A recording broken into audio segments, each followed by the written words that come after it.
Hi friends, ఈరోజు నేను function నుండి విజయవాడ రావడం జరిగింది. మా ఫ్రెండ్స్ ఇక్కడ త్రిబుల్ ఎస్లో ఇడ్లీ చాలా బాగుంటాయి అని చెప్పారు. బెంజ్ సర్కిల్ సమీపంలో లలితా జ్యువెలరీ ఆపోజిట్ రోడ్డు వీధిలో అయితే ఉంది.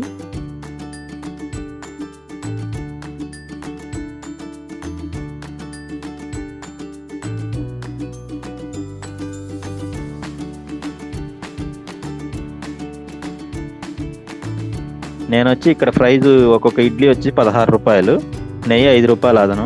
నేనైతే 4 ఇడ్లీ తీసుకున్నాను.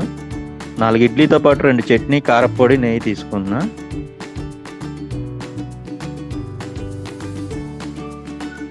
రెండు చట్నీలు, కారపొడి, నెయ్యి కారంతో సూపర్గా ఉంది. తర్వాత చట్నీలు కూడా ట్రై చేశాను. పల్లీ చట్నీ, అల్లపు చట్నీ సూపర్గా ఉన్నాయి. మీరు కూడా ట్రై చేయండి ఫ్రెండ్స్.